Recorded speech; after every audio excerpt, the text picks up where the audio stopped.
Hello everyone. ఈరోజు మనము south Indian special sambar recipe ఎలా చేసుకోవాలో చూద్దాం. ముందుగా ఉడికించుకున్న కందిపప్పు 1 కప్పు తీసుకున్నాను. అలానే ఫ్రెష్గా కట్ చేసుకున్న కూరగాయలు, ఇక్కడ నేను మునక్కాయలు, దోసకాయలు, వంకాయలు, ఉల్లిగడ్డ అండ్ క్యారెట్ తీసుకున్నాను. కావాలంటే ముల్లంగి కూడా వేసుకోవచ్చు. ఉప్పు, పసుపు, కారం, సాంబార్ మసాలా హోమ్మేడ్ చేసింది తీసుకున్నాను. అల్లం వెల్లుల్లి పేస్ట్ 1.5 టీ స్పూన్, ఆయిల్ 2 టేబుల్ స్పూన్లు, ఇంగువ, టమాటా, ఉల్లిపాయలు, పచ్చిమిర్చి, నానబెట్టుకున్న చింతపండు, కరివేపాకు, పోపు దినుసులు. ఇప్పుడు మనం సాంబార్ చేసుకోవడానికి ఒక గిన్నె పెట్టుకొని అందులో ఆయిల్ వేసుకుందాము.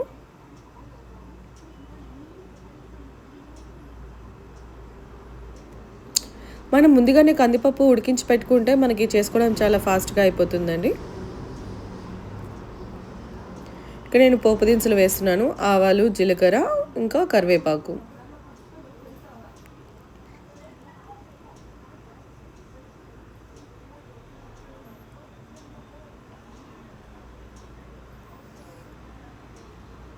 ఇవి కొంచెం వేగాక మనము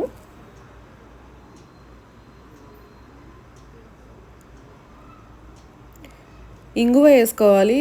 కానీ నేను ఇక్కడ ఫస్ట్ ఆనియన్స్ వేసేసాను. ఆనియన్స్ ఇంకా పచ్చిమిర్చి.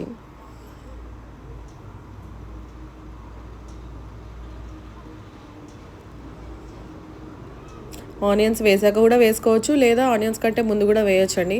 అసలు మనకి సాంబార్ అంటేనే ఇంగువ వేస్తేనే కదండి టేస్ట్.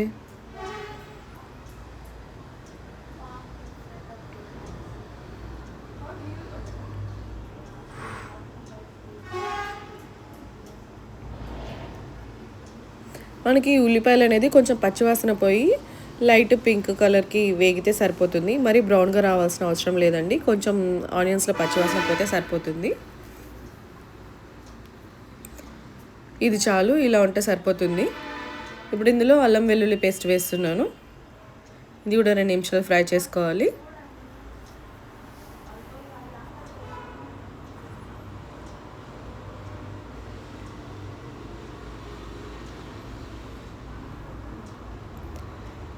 ఇప్పుడు సన్నగా కట్ చేసుకున్న టమాటోలు అండి. నేను ఇక్కడ 4 తీసుకున్నాను.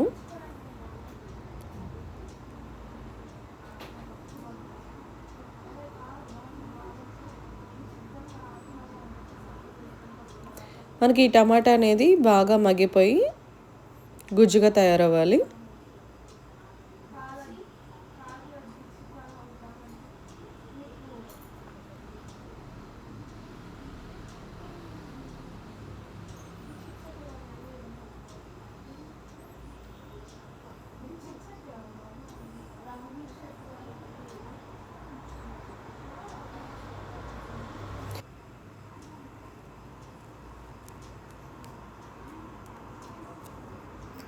ఈ టమాటాలు మగ్గడానికి నేను ముందుగానే కొంచెం ఉప్పు వేస్తున్నాను.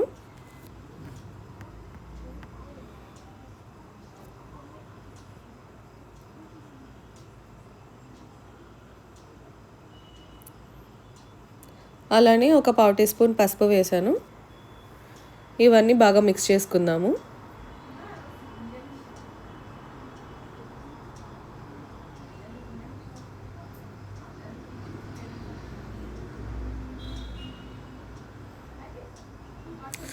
చూసారు కదా, ఇదిగో మన టమాటా అనేది బాగా మగ్గిపోయింది.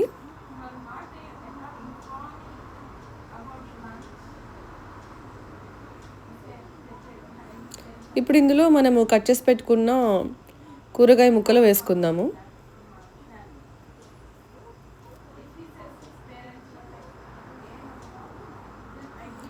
అలానే చింతపండుని రసం తీసుకొని వేసుకుంటున్నాను. ఇక్కడ నేను ఒక చిన్న నిమ్మకాయ సైజ్, అంటే చిన్న గోలీ సైజులో చింతపండు తీసుకున్నాను. నేను ఇక్కడ టమాటాలు ఎక్కువ యూజ్ చేస్తాను కాబట్టి చింతపండు కొంచెం తగ్గించుకున్నాను. అలానే కారం వేస్తున్నాను, మనకి పులుపుకి సరిపడా. నేను ఇక్కడ 1.5 టీ స్పూన్ తీసుకున్నాను. నేను తీసుకున్న చింతపండు కూడా చాలా పులుపుగా ఉంటుంది కాబట్టి నాకు కొంచెం అమౌంట్ తీసుకున్నా ఎక్కువ పులుపు వస్తుంది. మీరు దాన్ని చూసుకొని వేసుకోవచ్చు. ఇవన్నీ కూడా బాగా మిక్స్ చేసుకుందాము. అంటే మనకి సాంబారు కొందరు చిక్కగా ఇష్టపడతారు, కొందరు బాగా పలుచగా ఇష్టపడతారు కదండి. దాన్ని బట్టి మనము పులుపు ఎంత కావాలనేది యాడ్ చేసుకోవచ్చు. దాని కన్సిస్టెన్సీకి సరిపడా వాటర్ వేసుకోవచ్చు. ఇక్కడ నేను 2.5 గ్లాసుల వాటర్ తీసుకుంటున్నాను.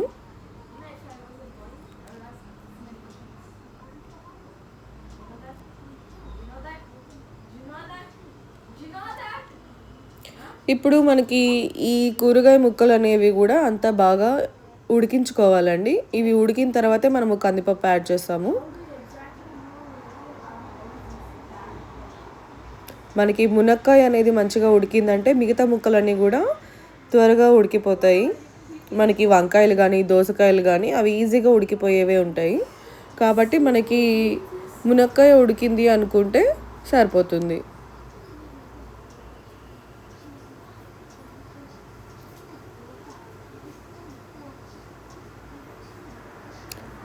ఒకసారి మనము వేసుకున్న ఉప్పు కారం బ్యాలెన్స్డ్గా సరిపోయిందా లేదా చెక్ చేసుకొని కావాలంటే యాడ్ చేసుకోవచ్చు.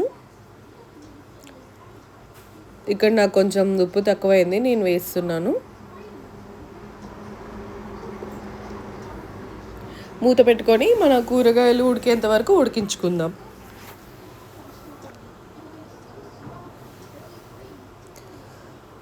ఒక 20 నిమిషాల తర్వాత నాకు మంచిగా వెజిటేబుల్స్ అనేవి ఉడికిపోయినాయండి.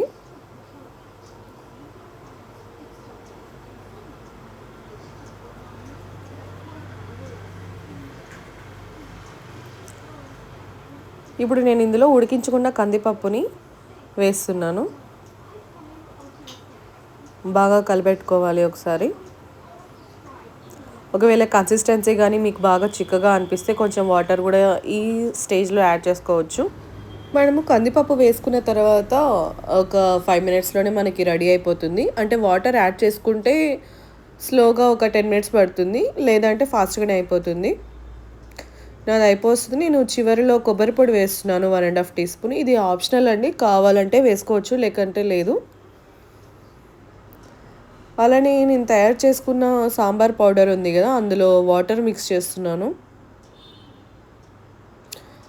ఈ సాంబార్ పౌడర్ని రెసిపీ కావాలంటే మన ప్రీవియస్ వీడియోస్లో ఉంది, కావాలంటే చెక్ చేసుకోండి.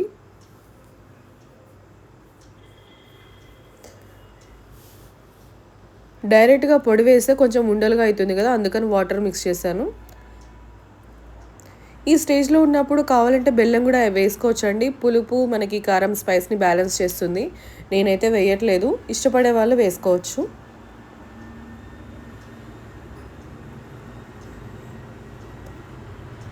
చివరగా కొత్తిమీర చల్లేసి స్టవ్ ఆపేస్తున్నాను.